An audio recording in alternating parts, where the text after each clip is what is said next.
Hi guys, कैसे हो सब लोग। उम्मीद करती हूँ सब बढ़िया होंगे और सब अच्छे से प्रिपरेशन कर रहे होंगे। तो टॉपिक स्टार्ट करते हैं। Circulatory system. सर्कुलेटरी सिस्टम अभी कंप्लीट नहीं हुआ है। सर्कुलेटरी सिस्टम परिसंचरण तंत्र है, ये चल रहा है। इससे पहले दो सिस्टम ऑलरेडी कर चुके हैं। परिसंचरण तंत्र में क्या होता है? परिसंचरण तंत्र में हार्ट के बारे में, ब्लड प्रेशर के बारे में डिस्कस किया था। इसके बाद में डिस्कस करेंगे आज है, इसमें शामिल हो जाता है छोटा सा एक टॉपिक है लिम्फेटिक सिस्टम का। लिम्फेटिक सिस्टम, और लिम्फेटिक सिस्टम को कहा जाता है लसिका तंत्र। लसिका तंत्र, इस सिस्टम में क्या क्या इंक्लूड होता है, क्या इसकी डेफिनेशन होती है एंड क्या इसका फंक्शन होता है, इनके बारे में देखेंगे। लसिका क्या होता है? यानी लसिका एक अलग प्रकार का तरल द्रव्य होता है। एक अलग प्रकार का तरल द्रव्य है जो कि किसमें कंडक्शन में रोल प्ले करता है, यानी संवहन में रोल प्ले करता है। किसका संवहन करता है वो भी आगे देखेंगे। लसिका में क्या उपस्थित होता है? लिम्फोसाइट नाम की सेल है, वो लसिका में उपस्थित होती है, लिम्फोसाइट। और ये लिम्फोसाइट कोशिकाएं क्या काम करती हैं? जब मैं आपको WBC पढ़ा रही थी, रक्त मैंने ब्लड आपको पढ़ाया था, RBC, WBC and platelets, 3 cell आपको बताई थी। तो लिम्फोसाइट उसी WBC का टाइप होता है। जैसे मैंने ग्रेनुलोसाइट एंड एग्रेनुलोसाइट बताया था। एग्रेनुलोसाइट का टाइप होता है लिम्फोसाइट और मोनोसाइट। तो लिम्फोसाइट जो कोशिकाएं होती हैं वो आपकी लिम्फ में प्रेजेंट होती हैं। ये क्या कोशिकाएं, ये सेल्स होती हैं, क्या फंक्शन करती हैं? ये इन्फेक्शन यानी संक्रमण से रक्षा करती हैं। लिम्फोसाइट कोशिकाएं होती हैं, ये संक्रमण से रक्षा करने का काम करते हैं। अब बात आती है कि जो लिम्फेटिक सिस्टम होता है इसमें क्या क्या इंक्लूड होता है। लिम्फेटिक सिस्टम में इंक्लूड होता है आपका लिम्फ कैपिलरीज। लिम्फ कैपिलरीज है वो लिम्फेटिक सिस्टम में इंक्लूड होती है। देन लिम्फ कैपिलरीज के बाद में इंक्लूड होती है लिम्फ वेसल्स। एंड इसमें एक चीज़ और सम्मिलित होती है, वो होती है लिम्फ नोड। लिम्फ नोड, ये 3 चीज़ें हैं। ये 3 चीज़ें आपकी किस में सम्मिलित होती हैं? ये लिम्फेटिक सिस्टम में सम्मिलित होती हैं। लिम्फ कैपिलरीज की मैं बात करूं कि लिम्फ कैपिलरीज क्या होता है। जो टिश्यू होते हैं, टिश्यू के कैपिलरीज मैं ऑलरेडी डिस्कस कर चुकी हूँ। कैपिलरीज होती है छोटी छोटी वाहिकाएं जो कि एक सेल की मोटाई के बराबर इनकी मोटाई होती है। कैपिलरीज टिश्यू के बाहर की ओर एक जालनुमा स्ट्रक्चर बनाती हैं, यानी ऊतक के बाहर की ओर एक छोटी छोटी तंतु मिलकर जालनुमा स्ट्रक्चर बनाते हैं, जिन्हें कैपिलरीज कहा जाता है। एंड लिम्फ वेसल्स क्या होती हैं? यानी कि ये जो कैपिलरीज हैं, ये कैपिलरीज मिलकर ही लिम्फ वेसल्स का निर्माण करती हैं। देन जो लिम्फ नोड होता है, लिम्फ नोड में क्या है कि लिम्फ नोड में नोड से स्पष्ट हो रहा है, यानी कि वो ग्रंथि टाइप की स्ट्रक्चर होगी। इट मीन जो लिम्फ वेसल्स हैं वो कई स्थानों पर मुड़ करके एक इस टाइप की स्ट्रक्चर यानी एक राउंडेड फॉर्म में एक नोड टाइप यानी ग्रंथि का निर्माण कर लेते हैं, उसे लिम्फ नोड कहते हैं। तो ये 3 चीज़ें हैं जो इसमें सम्मिलित होती हैं। देन जो लिम्फ नोड होता है, इस लिम्फ नोड में क्या क्या सम्मिलित होता है, यानी कि लिम्फ नोड यहाँ पे WBC का निर्माण होता है। लिम्फ नोड में WBC का निर्माण होता है। एंड जो एंटीबॉडी का निर्माण होता है, एंटीबॉडीज एंड जो WBC होती है उसमें लिम्फ नोड का निर्माण होता है। कई बार क्या होता है कि शरीर में इन्फेक्शन बढ़ जाता है, संक्रमण हो जाता है। वो संक्रमण इट में भी पॉसिबल बैक्टीरियल, इट में भी पॉसिबल वायरल या कोई और दूसरा माइक्रो ऑर्गेनिज्म हो सकता है। तो उनकी वजह से क्या होता है कि ये एक्टिव कंडीशन में आ जाएंगे और बहुत सारी संख्या में WBC का निर्माण हो जाएगा, एंटीबॉडी का निर्माण हो जाएगा, लिम्फोसाइट का निर्माण हो जाएगा बहुत अत्यधिक संख्या में, क्योंकि उसके विरुद्ध, उस माइक्रो ऑर्गेनिज्म के विरुद्ध एक्शन लेनी होती है इनको। तो इनकी संख्या है वो इंक्रीज होती जाती है, जिसकी वजह से इनकी संख्या ज़्यादा मात्रा में इंक्रीज हो जाएगी। तो कई बार जो लिम्फ नोड जिस जगह पर लिम्फ नोड प्रेजेंट होता है वहाँ पे क्या होगा, एक पेन का अनुभव होता है और वो थोड़े दिन बाद में 1-2 दिन का टाइम लगता है, उसके बाद में वो अपने आप ठीक हो जाता है। तो ये आता है लिम्फ नोड के बारे में। इसके बाद में जो स्टडी करते हैं कि जो इसका लिम्फेटिक सिस्टम का क्या फंक्शन होता है, वर्क के बारे में देखते हैं। लिम्फेटिक सिस्टम, इसकी एक थोड़ी मैकेनिज्म बता देती हूँ। जैसे कि केसिकाएँ होती हैं, कैपिलरीज होती हैं। कैपिलरीज में छोटे छोटे पोर प्रेजेंट होते हैं एंड उन पोर से क्या होता है कि जो कैपिलरीज में जो छोटे छोटे पोर प्रेजेंट होते हैं, इन पोर्स के द्वारा, इन छिद्रों के द्वारा, पोर को छिद्र कहा जाता है, इन छिद्रों के द्वारा जैसे कि प्रोटीन हो गया, हार्मोन हो गया, ब्लड सेल्स हो गई, प्लाज्मा हो गया, ये सारी चीज़ें बाहर की ओर आती हैं। बाहर की ओर जैसे कि टिश्यू हो गया, इन टिश्यू के उत्तक हो गए, इन उत्तक के बीच की ओर, बीच के जो जिसे बोलते हैं अंतर अवकाशन है ना, इनके बीच में आकर यहाँ पे लिम्फ का निर्माण करते हैं, लसिका का निर्माण करते हैं। देन लिम्फ के निर्माण के बाद में ये वापस से केसिकाओं में ये चले जाते हैं। केसिकाओं में ये जो लिम्फ है वो वापस चला जाता है, वाहिका का निर्माण करता है एंड वाहिकाएँ हैं वो फिर शिरा में होती हैं और जो बचा हुआ पदार्थ होता है, सीरम होता है, वो वापस में जो अलग पदार्थ होता है वो वापस ब्लड में ट्रांसफ़र हो जाता है। एक सिंपल टाइप का मैकेनिज्म होता है इनमें। इनके वर्क की मैं बात करूँ तो सबसे पहले ये वर्क आ जाता है, इम्पोर्टेंट वर्क ये है कि जो लिम्फ है, लिम्फेटिक सिस्टम का काम ये होता है कि ये संक्रमण से सुरक्षा प्रदान करता है। संक्रमण से सुरक्षा प्रदान करता है। ये कैसे प्रदान करता है ये मैं ऑलरेडी बता चुकी हूँ।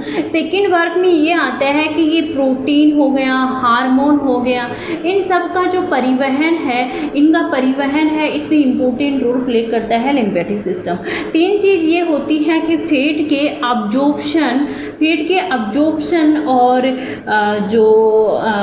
अब्जॉर्प्शन और इसका जो परिवहन है, वसा का परिवहन है, अवशोषण और परिवहन का काम भी लिम्फेटिक सिस्टम के द्वारा किया जाता है। ये सिंपल सा टॉपिक होता है लिम्फेटिक सिस्टम का। देन आगे इसके बारे में एक दूसरा कॉन्सेप्ट और है, वो है ब्लड क्लॉटिंग का। लिम्फेटिक सिस्टम सिंपल है, आपको इसकी डेफिनेशन ध्यान। लिम्फेटिक सिस्टम, अच्छा एक चीज़ मैं आपको बताऊँ, इम्पोर्टेंट है इसके कलर के बारे में कि लिम्फ होता है, जो लसिका होता है, उसका कलर कैसा होता है। आप अगर बुक्स में पढ़ोगे, जैसे कि गाइड में या फिर दूसरी बुक्स में, आपको कई बार हल्का पीला कलर आपको मिल जाता है कि इसका लिम्फ का कलर है येलोइश कलर होता है। लेकिन अगर एनसीईआरटी के अकॉर्डिंग चलें, क्योंकि मेरा भी नहीं देखा हुआ कि लिम्फ शरीर में किस टाइप का होता है, तो एनसीईआरटी के अकॉर्डिंग चलें तो एनसीईआरटी में साफ साफ दे रखा है, 10th क्लास की एनसीईआरटी साफ साफ शब्दों में लिख रखा है कि लिम्फ कलरलेस होता है, लिम्फ का कोई कलर नहीं होता। ये रक्त का जो प्लाज्मा होता है, ब्लड का प्लाज्मा होता है, उसका येलोइश कलर होता है। हाँ, ये उसके अनुसार होता है, यानी उसके समान ही होता है, लेकिन इसका कलर येलोइश नहीं होता और इसमें उससे कम मात्रा में प्रोटीन है वो प्रेजेंट होती है। सेकेंड जो कॉन्सेप्ट आता है ब्लड क्लॉटिंग का। ब्लड क्लॉटिंग का आज ये कंप्लीट हो जाएगा सर्कुलेटरी सिस्टम।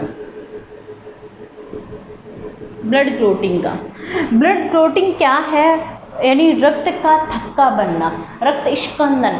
ब्लड क्लॉटिंग क्या है कि कई बार क्या होता है, यानी कि जो सेल्स होती हैं, जो रुधिर होता है, वो रुधिर का जो है वो जैसे वायु के संपर्क में आता है तो उसका स्कंदन हो जाना, यानी क्लोट बन जाना, यानी कि एक प्रकार का उसका थक्का बन जाता है, वो परिवहित नहीं हो पाता है, उसे ही कहा जाता है ब्लड क्लॉटिंग।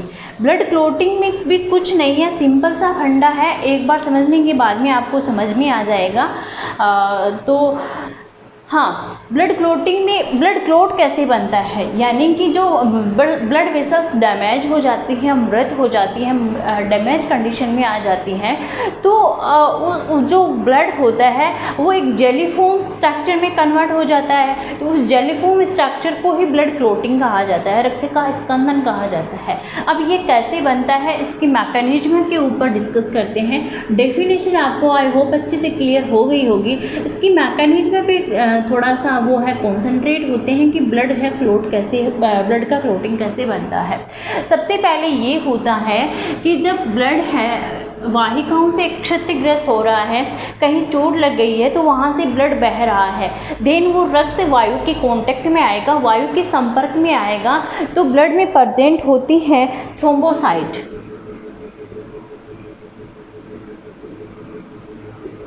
थ्रोम्बोसाइट हैं वो ब्लड में प्रेजेंट होती हैं। एक चीज़ मैं आपको ब्लड पढ़ा रही थी तो आरबीसी, डब्ल्यूबीसी एंड प्लेटलेट्स पढ़ाया था, तो मैंने आपको बताया था कि जो प्लेटलेट्स का फंक्शन होता है रक्त का थक्का बनाना होता है, वहाँ पे मैंने आपको इतना ही क्लियर किया था। लेकिन कई बार क्वेश्चन पूछ लिया जाता है इसके अंदर से, तो उसको अब स्पेसिफिक करके थोड़ा सा देख लेते हैं कि वो रक्त का थक्का किस प्रकार से बनता है। तो वो थ्रोम्बोसाइट होती है जो प्लेटलेट्स का ही दूसरा नाम होता है। थ्रोम्बोसाइट जब वायु के कॉन्टेक्ट में आती हैं तो वो प्लेट्स टूट जाती हैं और किसका निर्माण करती हैं, थ्रोम्बोसाइट टूट करके प्रोथ्रोम्बोप्लास्टिन का निर्माण करती हैं।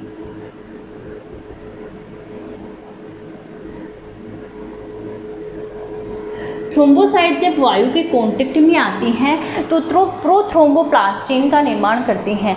देन ये प्रोथ्रोम्बोप्लास्टिन है, ये इसके कैल्शियम की मदद से, कैल्शियम पे डबल चार्ज होता है, कैल्शियम एक धनात्मक आयन होता है। प्रोथ्रोम्बोप्लास्टिन है कैल्शियम की मदद से एक्टिव कंडीशन में आएगा और वो होगा थ्रोम्बोप्लास्टिन।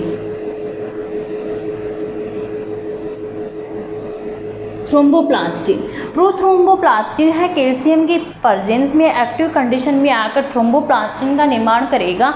एंड जो थ्रोम्बोप्लास्टिन है, ये जो थ्रोम्बोप्लास्टिन है ये कैल्शियम की मदद से और एक ट्रिप्टेज एंजाइम होता है, ट्रिप्टेज एंजाइम, कैल्शियम और ट्रिप्टेज एंजाइम की मदद से जो प्रोथ्रोम्बिन होगा, प्रोथ्रोम्बिन इनएक्टिव कंडीशन में होगा, इस इनएक्टिव प्रोथ्रोम्बिन को थ्रोम्बिन में कन्वर्ट करेगा, थ्रोम्बिन, और थ्रोम्बिन क्या होगा, एक्टिव कंडीशन में होगा। नेक्स्ट जो प्रोसेस ये होगी कि प्लाज्मा होता है, उस प्लाज्मा में फाइब्रिनोजन प्रोटीन पाया जाता है, फाइब्रिनोजन प्रोटीन प्लाज्मा में प्रेजेंट होता है। अब यहाँ पे जो प्रोथ्रोम्बिन बना है इसकी प्रेजेंस में, किसकी प्रेजेंस में, प्रोथ्रोम्बोप्लास्टिन है, ये कैल्शियम एंड ट्रिप्टेज एंजाइम की प्रेजेंस में प्रोथ्रोम्बिन को थ्रोम्बिन में कन्वर्ट करता है। एंड थ्रोम्बिन क्या काम करता है, जो प्लाज्मा में प्रेजेंट फाइब्रिनोजन प्रोटीन है, इस फाइब्रिनोजन प्रोटीन को फाइब्रिन में कन्वर्ट करता है। कौन कन्वर्ट करता है, जो ये थ्रोम्बिन होता है, ये इस फाइब्रिनोजन प्रोटीन को, फाइब्रिनोजन प्रोटीन प्लाज्मा में प्रेजेंट होती है, इसको फाइब्रिन में कन्वर्ट करता है। फाइब्रिन क्या होता है, फाइब्रिन एक रेशेदारनुमा एक स्ट्रक्चर होती है, तंतु होते हैं। अब क्या होता है कि जैसे ब्लड वेसल्स, जो ब्लड होगा यानी रुधिराणु होंगे यानी आरबीसी होंगे, वो इस फाइब्रिन में क्या होंगे, ट्रैप हो जाएंगे। कहने का मेरा मतलब ये है कि ये फाइब्रिन और जो आरबीसी है वो दोनों मिलकर किसका निर्माण कर लेंगे, वो क्लोट का निर्माण कर लेंगे, थक्का का निर्माण कर लेंगे। यानी आरबीसी है, रुधिर है, बह नहीं पाएगा, यानी आरबीसी रुधिराणु इस जालनुमा स्ट्रक्चर में वहीं ट्रैप हो जाएगा, यानी कि एक आपका जेली फॉर्म स्ट्रक्चर बन जाएगा और आके ब्लड है वो नहीं निकल पाएगा, यानी थक्का का निर्माण है वो हो जाएगा। इस प्रकार से जो ब्लड क्लोटिंग की मैकेनिज्म वो होती है, इसमें कैल्शियम आयन है वो इम्पोर्टेंट होता है। ब्लड वेसल्स में रुधिर का थक्का नहीं बनता है, क्योंकि मैं ऑलरेडी आपके सामने डिस्कस कर चुकी हूँ कि ब्लड वेसल्स में रुधिर का थक्का इसलिए नहीं बनता कि उसमें एंटीकोगुलेट पदार्थ, प्रतिस्पंदन पदार्थ है वो प्रेजेंट होता है, दैट इज हिपेरिन, जिसकी वजह से ब्लड का थक्का ब्लड वेसल्स में नहीं बनता है। नेक्स्ट से एक कॉन्सेप्ट आता है आपका ब्लड क्लोटिंग। अच्छे से क्लियर हो गया, एक बार देख लीजिए। थ्रोम्बोसाइट जो प्लेटलेट्स ही होती हैं, जिसे प्लेटलेट्स का दूसरा नाम होता है, वायु के कॉन्टेक्ट में आने में प्रोथ्रोम्बोप्लास्टिन में कन्वर्ट हो जाती है। प्रो का मतलब होता है इनएक्टिव कंडीशन में है, तीन कैल्शियम की प्रेजेंस से थ्रोम्बोप्लास्टिन में होंगी। थ्रोम्बोप्लास्टिन है कैल्शियम ट्रिप्टेज एंजाइम की प्रेजेंस में प्रोथ्रोम्बिन को थ्रोम्बिन में कन्वर्ट करेंगी। प्रोथ्रोम्बिन इनएक्टिव होता है, थ्रोम्बिन है एक्टिव कंडीशन में आता है। देन थ्रोम्बिन है वो फाइब्रिनोजन प्रोटीन जो प्लाज्मा में प्रेजेंट होती है, है उसको फाइब्रिन में कन्वर्ट करता है एंड फाइब्रिन और आरबीसी रुधिराणु है वो थक्का का निर्माण करते हैं। सिंपल सा कॉन्सेप्ट है, आपको अच्छे से क्लियर हो जाएगा, ये समझने के बाद में आप भूल नहीं पाओगे इसको। देन इसके बाद में एक कॉन्सेप्ट और आता है ब्लड क्लॉटिंग के बाद में, वो कॉन्सेप्ट होता है ब्लड ग्रुप का।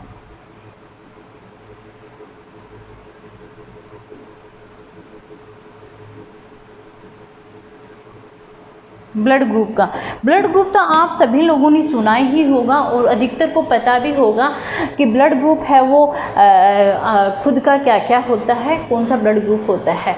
ब्लड ग्रुप की खोज की थी वो लैंडस्टीनर नामक एक साइंटिस्ट ने की थी। लैंडस्टीनर नामक साइंटिस्ट ने की थी। ब्लड ग्रुप 4 टाइप के होते हैं, 4 टाइप ब्लड ग्रुप होते हैं और किसके बेसिस पे होते हैं कि जो आरबीसी होता है, आरबीसी पे एक एंटीजन यानी एक प्रोटीन प्रेजेंट होता है, दैट इज ग्लाइकोप्रोटीन, यानी on the basis of on the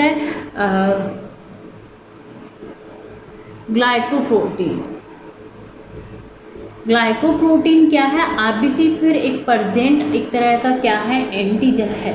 okay alright. इसके बेसिस पे ब्लड ग्रुप 4 टाइप के होते हैं, blood group A, blood group B and blood group A B and blood group O. Okay ये 4 type के blood group होते हैं।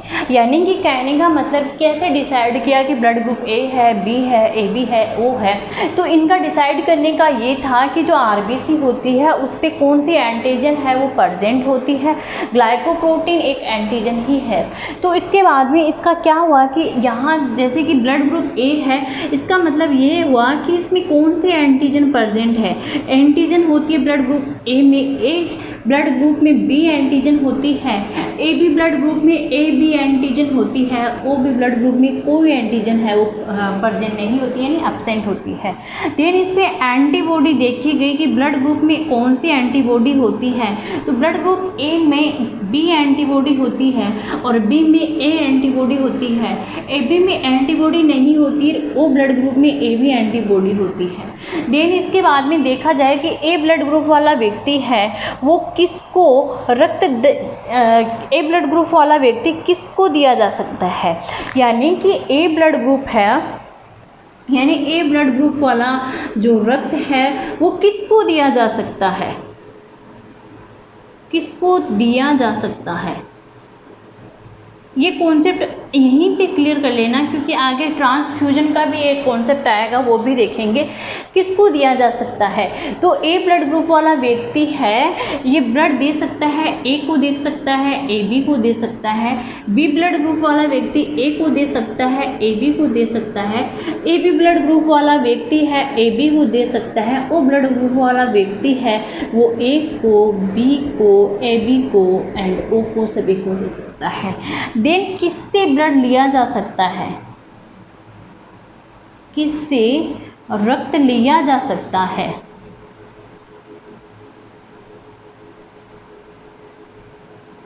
तो ए ब्लड ग्रुप वाला जो है वो किससे रक्त ले सकता है, वो सिर्फ या तो ए से ले सकता है और ओ से ले सकता है, ये बी से ले सकता है, ओ से ले सकता है। ए बी है, ए बी ब्लड ग्रुप वाला व्यक्ति है वो सबसे ब्लड ले सकता है, ए से, बी से, ए बी से एंड ओ से। ओ ब्लड ग्रुप वाला व्यक्ति है सिर्फ ओ से ब्लड ले सकता है। अब आप बोलोगी मैम हमें ये किसको दिया जा सकता है, किससे लिया जा सकता है, ये तो थोड़ा रटने वाला काम हो गया। आपको रटना बिल्कुल भी नहीं है। देखा ये जाता है कि जो किससे लिया जाता है, ब्लड ग्रहण करने वाला एंड ब्लड देने वाला होता है उसका रक्त का मिलान किया जाता है।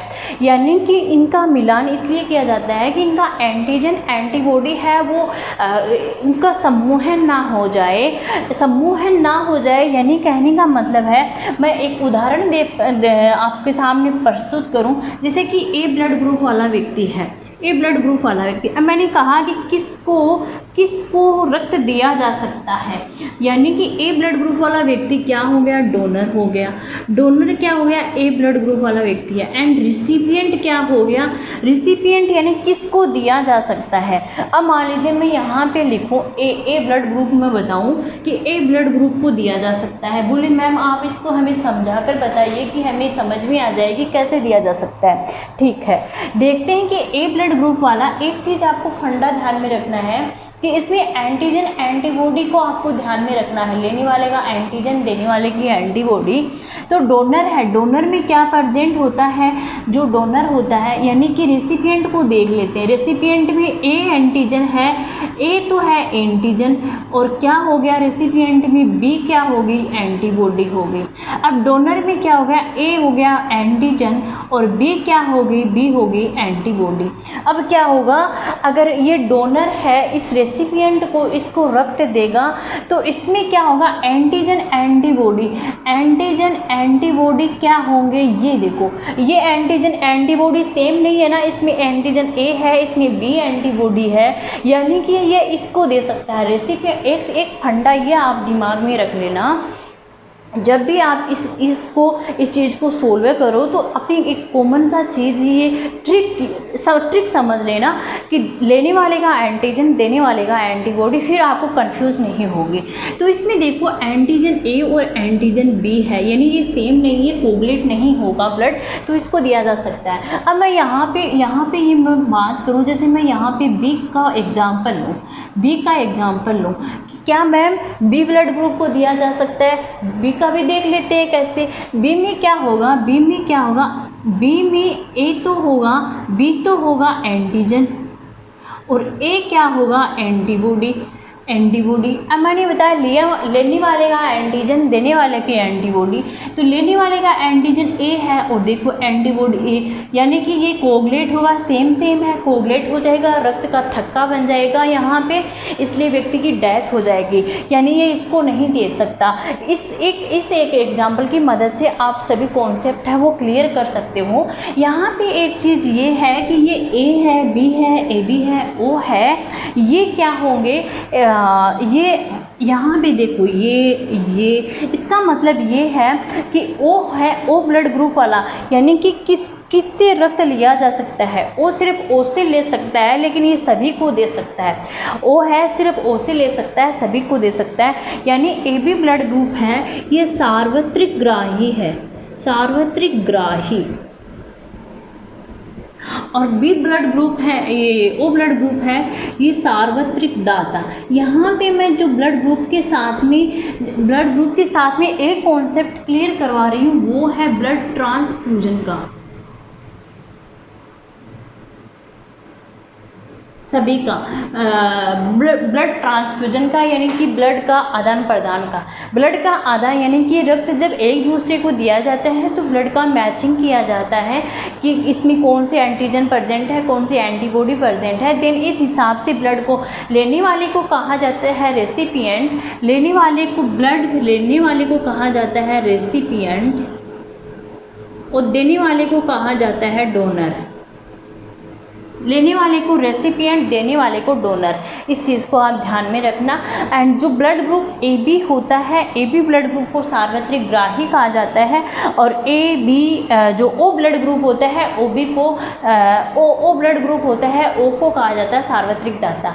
And I am luckiest person कि मेरा ओ ब्लड ग्रुप है, मैं सबको दे सकती हूँ, वो भी पॉजिटिव है। पॉजिटिव नेगेटिव की आगे बात करेंगे कैसा क्या होता है। तो ये हो गया जो है ब्लड ग्रुप का, ब्लड ग्रुप और जो आपका ब्लड ट्रांसफ्यूजन का फंडा। एक जो आपका आरएच कारक का भी आरएच फैक्टर होता है, आरएच कारक होता है, उसका भी कॉन्सेप्ट है। आरएच कारक की खोज, आरएच फैक्टर की खोज है वो की थी लैंडस्टीनर और वीनस नाम के, लैंडस्टीनर और शायद वीनस था, साइंटिस्ट वीनस ही होगा, लैंडस्टीनर और वीनस, हाँ लैंडस्टीनर और वीनस नाम के साइंटिस्ट ने की थी, रिसर्च नाम के बंदर में है।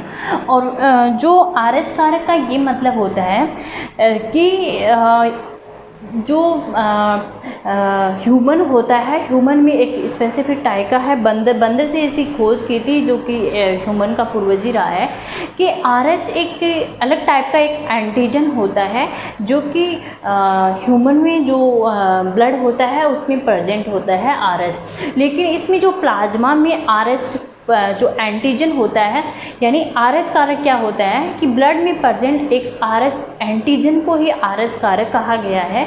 लेकिन इसमें ह्यूमन में RH, जैसे कि सभी मैंने ये ग्लाइकोप्रोटीन होती है ना, ये A एंटीजन है, B एंटीजन है, इनके विरुद्ध प्लाज्मा में ये एंटीबॉडी कहाँ प्रेजेंट होती हैं, एंटीबॉडी ये प्लाज्मा में प्रेजेंट होती हैं। और एंटीजन कहाँ प्रेजेंट होते हैं, ये RBC पे प्रेजेंट होते हैं। प्लाज्मा और जो सेल्स होती हैं वो अलग अलग मैंने आपको डिस्कस करके बताया था। तो जो RH कारक होता है, ये RH कारक यानी RH जो आप बोल सकते हो RH एंटीजन बोल सकते हो या RH प्रोटीन बोल सकते हो, उसके विरुद्ध प्लाज्मा में, उसके विरुद्ध है प्लाज्मा में एंटीबॉडी है वो प्रेजेंट नहीं होती, एंटीबॉडी प्रेजेंट नहीं होती। इसका फंडा ये होता है।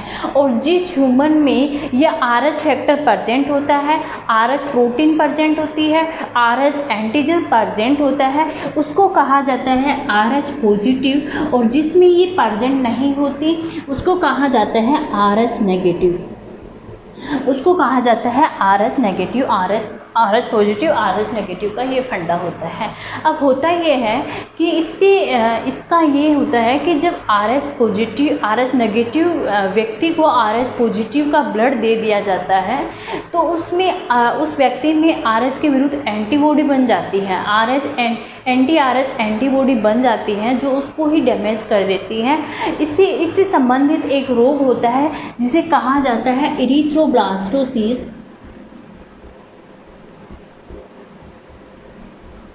Erythroblastosis fetalis. इरिथ्रोब्लास्टोसिस फिटेलिस रोग एक होता है जो कि नवजात शिशु में देखने को मिलता है। इस रोग में क्या होता है कि जैसे RH नेगेटिव स्त्री है, RH नेगेटिव महिला है, उसके जो फर्स्ट डिलीवरी हुई है, फर्स्ट बच्चा है, उसको RH पॉजिटिव ब्लड है। RH नेगेटिव ब्लड वाली स्त्री के अगर RH नेगेटिव शिशु ने जन्म लिया है तो होता ये है कि उस RH डिलीवरी के टाइम पे, प्रसव के समय पे RH पॉजिटिव जो ब्लड होता है उस माता के ब्लड में चला जाता है। इसका नतीजा ये होता है कि उस माता के रक्त में RH पॉजिटिव के विरुद्ध एंटीबॉडी बन जाती हैं, एंटी-RH एंटीबॉडी बन जाती हैं, जबकि ऑलरेडी नेचुरली मैंने बताया नेचुरली एंटीबॉडी नहीं होती हैं। लेकिन जब RH नेगेटिव माता के रक्त में उसका RH पॉजिटिव शिशु का रक्त चला जाता है डिलीवरी के टाइम पे, तो उससे क्या होता है, उससे उसके शरीर में एंटीबॉडी विकसित हो जाती हैं। फर्स्ट जो डिलीवरी होती है, फर्स्ट शिशु का जब जन्म होता है तो उसका जो ज़्यादा इफेक्ट नहीं पड़ता है क्योंकि उसमें उतनी मात्रा में एंटीबॉडी नहीं बन पाती हैं।